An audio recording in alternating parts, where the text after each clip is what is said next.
Hello students, welcome to the class. Hope you all are doing well at your home. Students, are you getting bored at home? Let's have some fun. Before introducing today's topic, let's learn some amazing facts about English.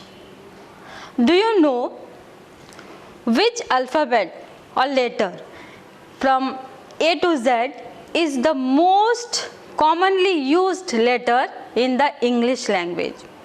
Do you know? Yes, it's E. E is the most commonly used letter in the English language. In fact, as many as 1 in 8 of all the letters written in English is E. Another amazing fact. More English words begin with the letter S than any other letter of the alphabet. Do you know this? Now tell me, can you say a sentence, I mean a complete sentence, which is the shortest complete sentence in English language? Can you tell me? Yes, it's I am. I am is the shortest complete sentence in English language, right? Now let's see another amazing facts. Another amazing fact is pronunciation. Mostly people say that pronunciation, but it is not correct. Pronunciation. Pronunciation is the word which is mostly mispronounced in the English language. It should be pronunciation. Can you write a sentence? It means a complete sentence which includes all the English letters, which includes all the English alphabets from A to Z. Can you write? Let's try one. See. Quick brown fox jumps over the lazy dog. The quick brown fox jumps over the lazy dog. This is a sentence. This sentence includes all the alphabets from A to Z. This types of sentence is called pangram. Right? Now another amazing facts. Do you know English is the official language of the sky also? Yes, sky. English is the official language of the sky. It doesn't matter which country the pilots are from, but all pilots speak in English on international flights. It's amazing now? Now, one more amazing facts, that is, do you know which is the longest word in English language? Can you say? Which is the longest word in English language? Let me write it first. Pneumono ultra microscopic silico volcanoconiosis. See, this is the longest word in English. Pneumono ultra microscopic silico volcanoconiosis. It refers to a disease. It's a term of medical science. It refers to a lungs disease, chronic lungs disease caused by inhaling ash. So it's pneumono ultra microscopic silico volcanoconiosis. Right? Now let's come to the topic. Today we will read a new poem. That's the fourth poem of your textbook, Honeydew, and the name of the poem is The Last Bargain, and it is written by the famous Indian poet Rabindranath Tagore. Before read the poem, let's learn something about the poet. Immortal poet Rabindranath Tagore was born on May 7, 1861, Calcutta in India. He was famous Bengali poet, short story writer, song composer, playwright, essayist and painter, who introduced new prose and verse forms of the use of colloquial language into Bengali literature, thereby freeing it from traditional models based on classical Sanskrit.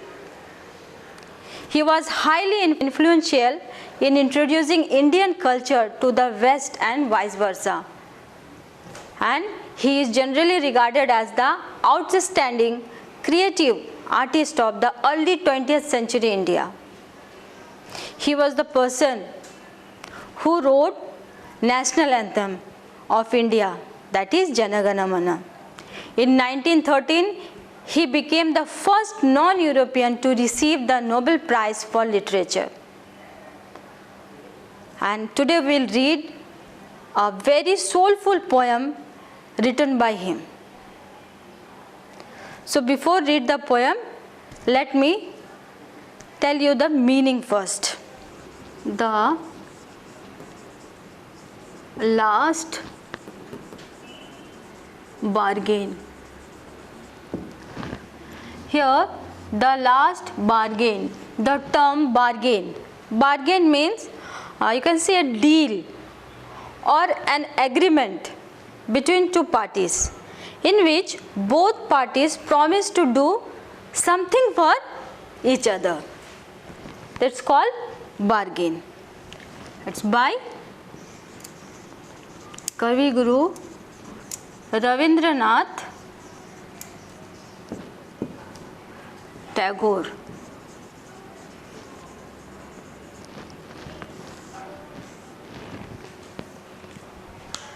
Let's read the poem with me and then I will explain the meaning. The Last Bargain by Rabindranath Tagore. Come and hire me, I cried while in the morning I was walking on the stone paved road. Sword in hand, the king came in his chariot. He held my hand and said, I will hire you with power. But his power counted for naught, and he went away in his chariot. In the heat of the midday, the houses stood with shut doors. I wandered along the crooked lane. An old man came out with his bag of gold. He pondered and said, I will hire you with my money. He weighed his coin one by one, but I turned away. It was evening. The garden hedge was all aflower. The fair maid came out and said, I will hire you with a smile. Her smile paled and melted into tears, and she went back alone into the dark. The sun glistened on the sand, and the sea waves broke waywardly. A child sat playing with shells. He raised his head and seemed to know me and said, I hire you with nothing. From henceforward, that bargain stuck in child's play made me a free man. Let me explain the meaning of the poem stanza wise. First stanza, see, come and hire me, I cried while in the morning. From very beginning of the poem, a man who appeared to be searching for work. He was waited to be hired. As he cried, come and hire me, he was walking on the stone paved road. Here stone paved road means troublesome road or difficult road. He was walking on the stone paved stony road, and then the king appeared with a sword in his hand, and he said, I will hire you with my power. Here sword in hand means it shows the power of the king, right? But his power counted for naught. Here naught means nothing. But the man counted his power as nothing. He counted his power as valueless, and he went away in his chariot. Chariot means royal cart. When the king came with a sword in his hand and offered the man that I will hire you with my power, but the man rejected the offer. He did not accept the offer because he knew that power is valueless, because it is not everlasting, right? So he rejected the offer. In the second stanza, in the heat of the midday, the houses stood with shut doors. Now it was afternoon, and he wandered. It means he was roaming or traveling aimlessly along in the crooked lane. Crooked lane means it's not straight, it's uneven. Okay, uneven road. It was uneven road. He was wandered, and then what happened? An old man came out with a bag full of gold. Here bag of gold means it is symbol of wealth. He pondered and said, he pondered means he thought and said that I will hire you with my money. The old man wanted to hire the man with his money in order to show his wealth. He started counting his coins one by one. But again the man rejected the offer. He knew that this thing is also valueless. It's like the power of the king. It's not everlasting, and it would not make him happy. What is he looking for? Let's see. Now it was evening. The garden hedge was all aflower. The garden hedge means, here hedge means the fence or the boundary, was all aflower means it's laden with, all the plants are laden with flowers. It was evening, and the garden hedge all over aflower, and then a fair maid, a good looking or charming maid came out and said, I will hire you with a smile. Her smile paled and melted into tears. When the good looking and charming maid came out and said that I will hire you with a smile, he did not accept the offer, and her smile paled and melted into tears, and she went back alone into the dark. On hearing this, the maid went into the dark, and his smile paled means it's faded and melted into tears. It means like power, wealth. The smile of this maid, this girl, is also fake. It's not everlasting. So he did not accept these things. It means from these three stanzas we can understand that actually the man is not looking for earthly employ, right? Now let's see next stanza, last stanza. The sun glistened on the sand, and the sea waves broke waywardly. A child sat playing with shells. Finally he met with a child who was playing with shells. And the child raised his hand and looked at the man as he knew him from before. And he said that, I will hire you with nothing. Here nothing symbolizes freedom, independence, right? Free from desire. And he said that, the boy said that, I will hire you with nothing. And from henceforward means after that bargain struck in child's play made me a free man. And the man said that, and from that bargain that struck in child's play made him a free man. He thought that it is the right bargain that he was looking for since long time, right? Because this child has innocence and freedom in his play. So he struck this bargain and he think that it is the right bargain. So he finally deal with this child. So student, the last bargain is a soulful poem written by famous Indian poet Rabindranath Tagore. In the poem, the speaker is telling about the worthlessness of worldly things, power, wealth and beauty. Every human on earth is trying to achieve these three things. But for speaker, every material things on earth is mortal and not everlasting. Different people come to him with different types of worldly things. However, the speaker rejects them one by one. Finally, he makes a bargain with nothingness, which symbolizes the free spirit.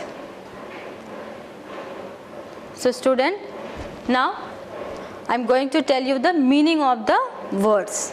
Now, look at the words hire. The first one is hire. Hire means to take one's service on payment. Sometimes we hire vehicles to travel from one place to another, and on return of his service we pay money, right? So hire means to take one's service on payment, right? The next one is chariot. Chariot means royal cart. Royal cart. On the screen you can see the picture of a chariot, right? It's royal cart, mostly used by the kings in olden days. Not means nothing. Not means nothing. Next one is wander. Wander means to roam. To roam, or you can say to travel. To travel aimlessly. It means without any aim, right? Next one is pondered. Pondered means thought. Pondered means thought. T-H-O-U-G-S-T, thought, right? Crooked. Crooked. You can easily understand it from this picture. Here you can see this is a crooked road, crooked lane. It's not straight, right? It's curved. It means crooked means not straight, or you can say curved. Curved. Crooked lane, curved road, or zigzag, or not straight. Hedge. Hedge means fence. To fence, or you can say boundary. To fence with bushes,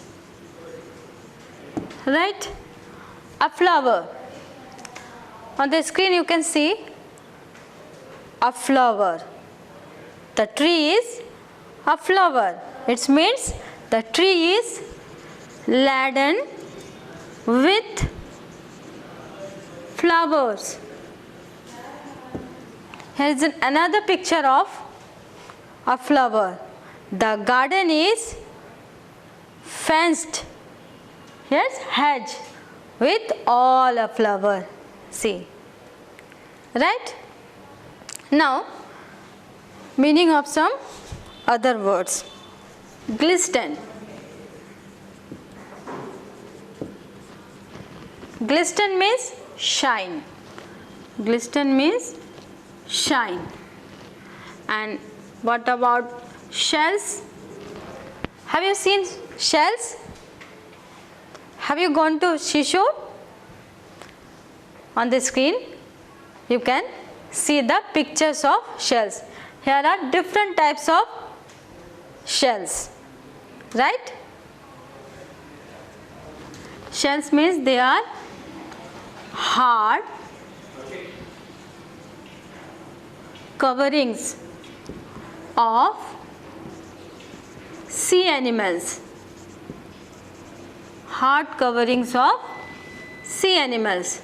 Now another word, hence forward. Hence forward means after that. After that or just then, or you can say just then, it's also correct. After that or just then. Okay. Now student, we will see our extract based question. We will try to answer this extract based question. Okay. Now here is an extract. Read the extract carefully. The sun glistened on the sand and the sea waves broke waywardly. A child sat playing with shells. He raised his head and seemed to know me and said, I hire you with nothing. From henceforward, that bargain struck in child's play made me a free man. Now come to the questions. Based on your reading, answer the questions. And the first one is, who is the poet of the poem? Right? The options are T.S. Eliot, Ruskin Bond, Rabindranath Tagore and Zulfikar Ghosh. And the right answer is, yes, Rabindranath Tagore. Now the second question, what was the child playing with? And the options are a doll, shells, cat, puppet. And the correct answer is, the child was playing with shells. Yes. Now the third word. What did the child want to hire the person for? And the options are smile, power, money, nothing.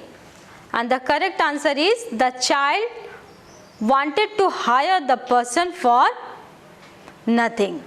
D. The last one, who made the person a free man? And the options are a child, a fair maid, the king, an old man.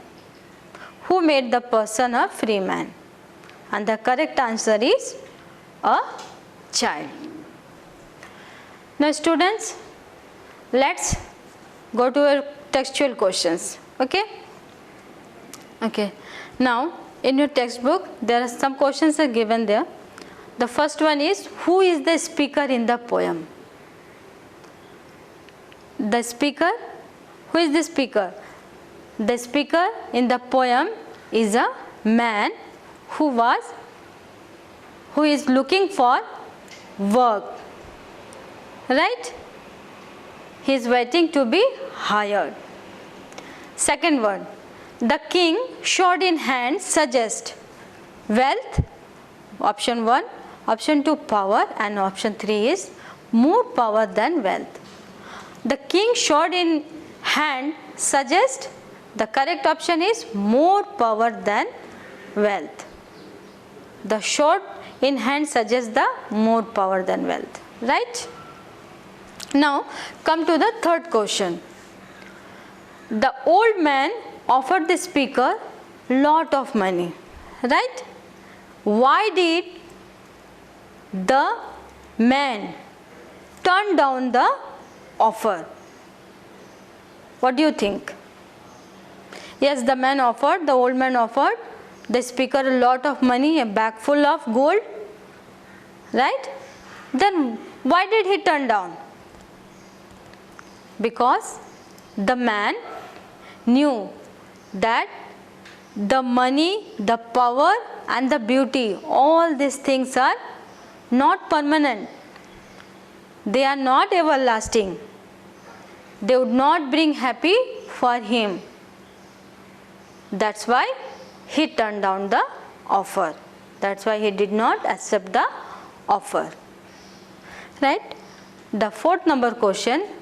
Find in the poem the lines that match the following. Read both one after another. And the first one is, I have nothing to give you except goodwill and cheer.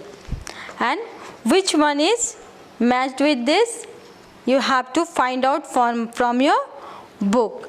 And in your book you can find out that this line is matched with the boys say, as the boys say that I will hire you with nothing, right? The second, her happiness was no more than sorrow in disguise. It means this one is from the line, I will hire you with a smile. Her smile paled and melted in tears, and this line is the correct answer. Her smile paled and melted into tears, and she went back alone into the dark. The third one is, the king's might was not worth much. It means the correct line.